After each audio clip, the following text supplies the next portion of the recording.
We had failed the country. We had failed to keep Americans out of harm's way. However, that was not the case with much of the leadership. The leadership was really in denial. I would hear the following phrase, which I think one person in particular probably had regrets ever saying more publicly, that 9/11 was a gift NSA. A gift. It was really an interesting bifurcation. A very secret organization knowing that we were part of a systemic failure called 9/11. I will also tell you 9/11 could have been prevented.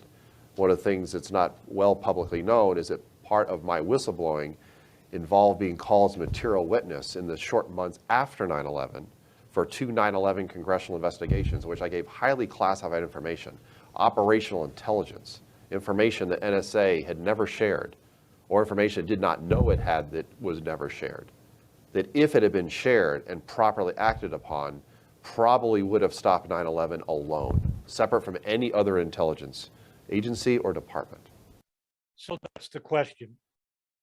Could 9/11 have been prevented, as Thomas Drake, the former senior executive of the NSA, just said? On September 11, 1993, a National Security Agency linguist runs afoul of his superiors after he and other linguists submit a report concluding that Islamist terrorists are planning an attack on America. The analyst, who insists on remaining anonymous and is nicknamed Jay by press reports, is fluent in an unusual number of languages. He and his colleagues have studied Arabic language messages and the flow of money to terrorist organizations from Saudi Arabia lead them to believe that Saudi extremists are plotting an attack.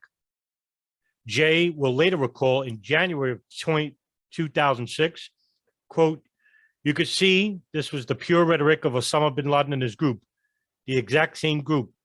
And we had an early indication, all of us in the group had this view of a burgeoning threat, and suddenly we were all trotted off to the Office of Security. Then came the call to report for a battery of psychological tests," end quote.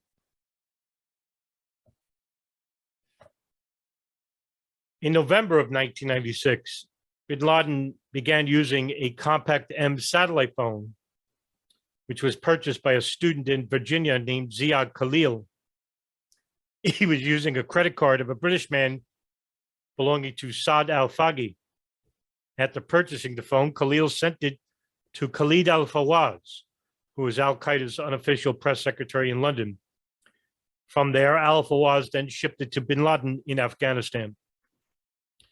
It appears from a separate investigation from the Department of Justice into Hamas in the United States that the NSA actually tracks the purchase as it occurs. The FBI then asks the NSA to monitor the phone since it's decrypted. Bin Laden's phone is believed to be used by other top al-Qaeda leaders as well, including Ayman al-Zawahiri and Mohammed Atef, the military commander. Al-Fawaz also buys satellite phones for other top al-Qaeda leaders around the same time.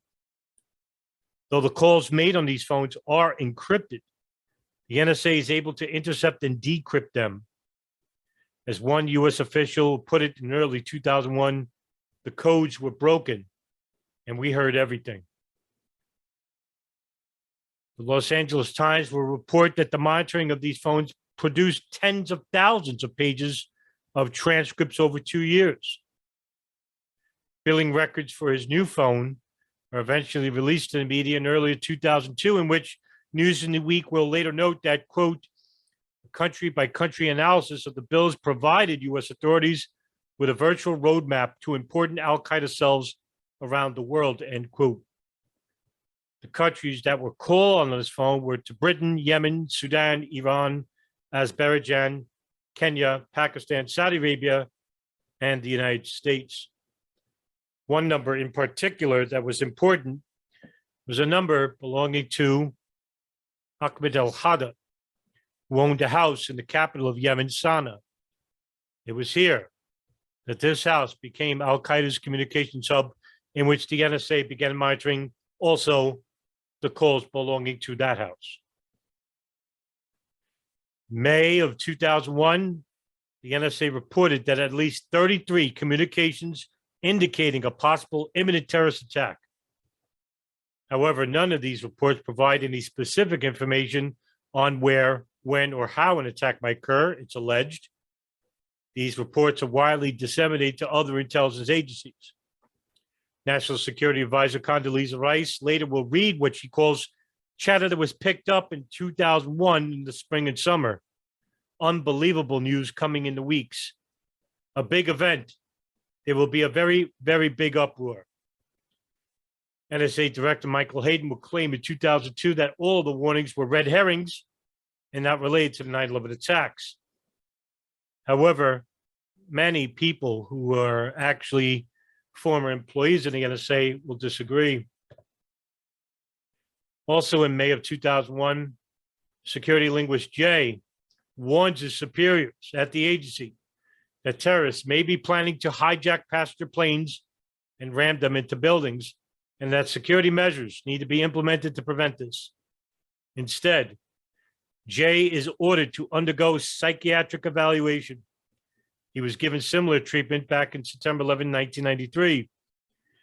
Jay will later claim that NSA officials dismissed his warnings and instead labeled him as obsessed with the idea of a kamikaze threat because of the time he had spent in Japan.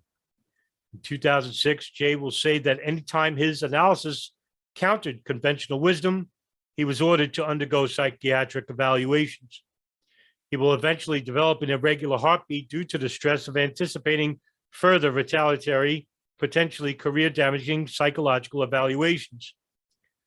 Jay will spend his last decade at NSA with no promotion or raise, and will say that another linguist left the agency during that time out of disgust with what was happening. He would later say, "Who is going to listen to us? Who could do anything anyway?" In 2006, other current and former NSA officials will claim that the NSA routinely uses unfavorable psychological evaluation to retaliate against whistleblowers and those employees who come into conflict with superiors. It is not clear whether Jay's warnings are related to the 33 other warnings picked up by NSA analysts during the same time period.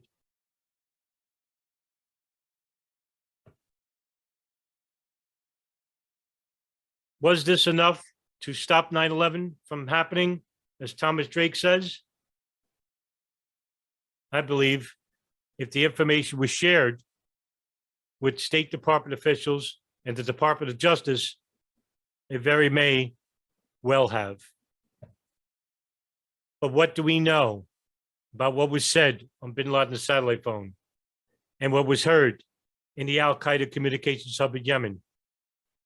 I think the public deserves to know what was being said and what wasn't being said.